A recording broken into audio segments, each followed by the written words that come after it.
안녕하십니까, 김인성입니다. 오늘 7월 22일 금요일이고요. 지금 11시 조금 안 됐습니다. 지금 시장은 코스피는 2397 정도 되고요. 나스닥 선물이 지금 0.64% 정도 빠지고 있어요. 어제 사실 그 나스닥은 플러스로 끝났잖아요. 그런데 아침에 그 장외 시간에서 스냅이 나쁜 실적이 나오면서 좀 나스닥은 나쁘게 가고 있고요.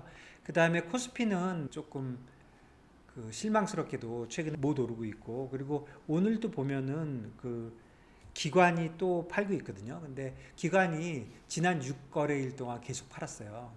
6거래일 동안 팔았고, 또 그 중에 그 금융투자 증권사가 팔은 금액이 전체 기관이 팔은 금액보다 더 커요. 그래서 오늘 좀 반대의 움직임이 있었나 했는데 아직까지는 그런 일이 없고, 그래서 2420을 잘 못 넘고 있다. 여러분 기억나십니까? 6월 달에 2306인가 한번 갔을 때 혹시 바닥인가 했었잖아요. 그래가지고 2422까지 갔었어요. 그게 7월 달에 내려가가지고 2300 밑으로 갔다가 지금 다시 그 레벨에 온 거거든요. 그러니까 사실 레벨상 여기가 좀 중요하긴 한데, 저는 여기서 기대하는 게 여기서 좀 버티고 있다가 위로 올라가는 걸 기대하고 있습니다. 그런데 지난 2300 밑에서 여기까지 올라왔으니까 좀 많이 올라온 편이잖아요. 그러니까 사람들이 아무래도 단기적으로 많이 왔다. 그리고 다음 주에 또 FMC가 있고 미국 이슈가 많으니까 좀 쉬어서 가자, 그런 분위기가 있지만, 조심해야 될 거는 뭐 그럴 수도 있는데 위로 아래로 반반이니까 여기서 너무 단기적 관점에서 보면은 큰 그림을 놓칠 수도 있다, 이렇게 생각이 됩니다. 오늘 특별히 제가 아침에 이렇게 여러분들 뵙고자 한 거는 뭐 미국 얘기도 있지만 유럽 얘기 좀 해보고 싶어서 그래요.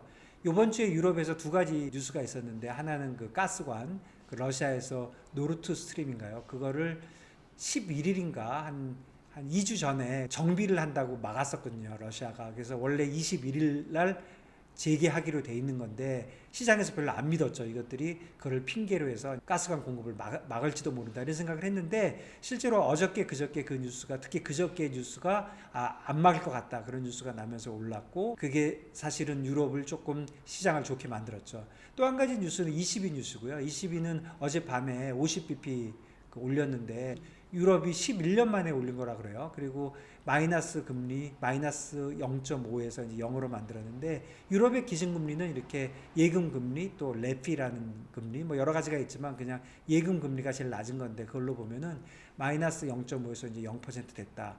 이거를 보고 50bp 오른 거를 시장에서 좀 긍정적으로 봤어요. 왜 그러냐면 유로가 달러에 비해서 이제 조금 그동안 약세이던 게 반전이 됐고, 그래서 유로는 지금 현재요 1.02 정도로 거래되고 있는데, 어제는 요거보다 조금 더 올라가기도 했었고, 그래서 유로 쪽에서 조금 좋아지면서 주식시장에도 좀 좋은 쪽으로 이렇게 긍정적으로 갔거든요.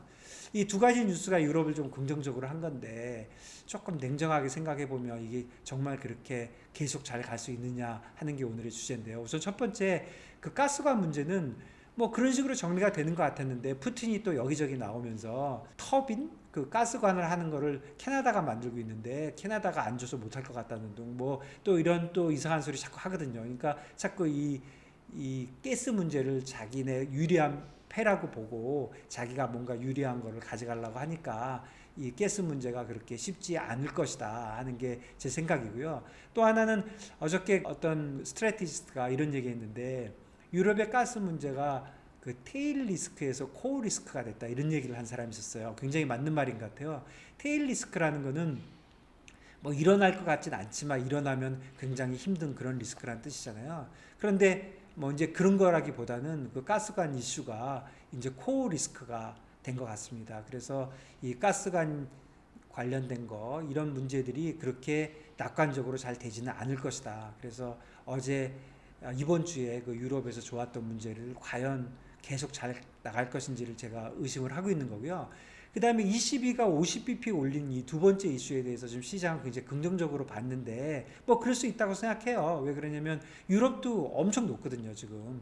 저 물가가. 미국은 9.1%잖아요. 유로가 8.6. 그런데 영국은 9.4예요. 그러니까 엄청 높은 거죠. 그러니까 빨리 올려가지고 빨리 정리하는 게 더 좋을 수도 있다, 이렇게 해서 긍정적으로 보고, 긍정적으로 본 가장 큰 이유는 그 유로 달러 쪽에 그 달러 강세를 막아줘서 좋을 것이다, 이렇게 전반적으로 보는 건데요. 어쨌든 그러면 유로존에서 이렇게 50bp 올리고 하는 게 괜찮은 것인지를 한번 생각해 봐야 될 것 같아요. 그 미국은 사실은 어떻게 보면 그런대로 그 물가는 오르지만 경제 체력이 유럽보다 좀 낫다고 생각이 되거든요.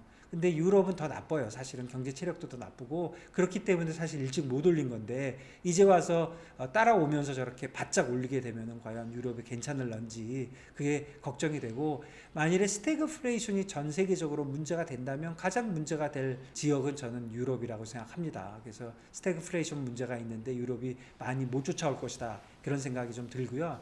또 한 가지 문제는 오늘 그 어저께 그 ECB가 발표하면서 TPI 뭐 트랜스미션 발음도 어려워요. 프로텍션 뭐 인스트루먼트인가 TPI라고 그래가지고 그 유로존의 안에 있는 그 국채들의 그 스프레드를 좀 줄여보겠다는 그런 뭐 걸 해보겠다는 얘기를 했잖아요. 근데 구체적인 내용은 뭔지 잘 모르겠고 저 내용은 잘 모르겠는데 여러분들 보시면 독일 국채 분트가 지금 1.3쯤 하고요.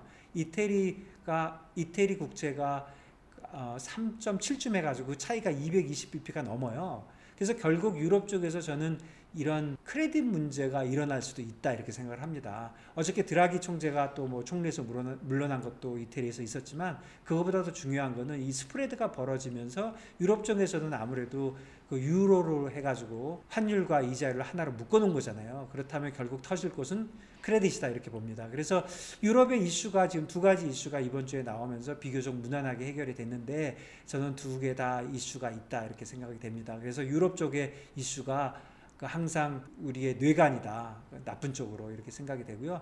결국 다음 주는 이제 FOMC 시작되니까 다시 모든 이슈들이 유럽에서 다시 미국으로 옮겨갈 것이라고 생각이 되고 지금 저번에 제가 한번 말씀드린 대로 전체적으로 그 인플레이션만 보다가 이제는 좀 경기 침체 이런 쪽도 보고 하니까 저는 약간은 긍정적으로는 보고 있는데 뭐 앞으로 스케줄이 엄청 타이트하고 그다음에 실적이 계속 발표가 되고 실적이 전체적으로는 괜찮지만 또 오늘 아침같이 이렇게 나쁜 실적도 나오고 있기 때문에 시장은 굉장히 볼러타일 할 걸로 생각이 됩니다. 그래서 여러분들 오늘 유럽 이슈 조금 업데이트 드렸고요. 제가 사실 매주 그러니까 최소한 한 개씩은 올리려고 했는데 저번 주에 제가 못했습니다. 그 이유는 여기 영상 보시는 분들은 많이 아시겠지만 제가 이번 주 화요일부터 연합뉴스 경제TV에서 아침 6시 10분부터 1시간 정도 같이 진행하고 있거든요.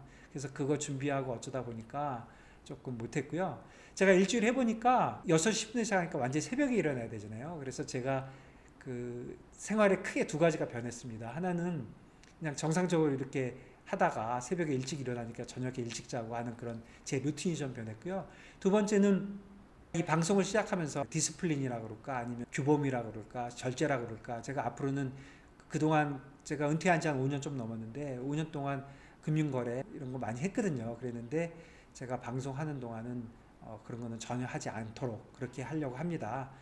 그렇게 하는 게 혹시라도 모를 이해상충 문제가 있고 뭐 사실 뭐 제가 트레이딩 하거나 말거나 아무도 신경 안 쓰겠지만 제 개인적으로 볼 때 이런 거는 이해상충 문제가 있으니까 안 하는 게 맞다 이렇게 생각을 해서 앞으로 방송을 하는 동안은 안 하려고 합니다.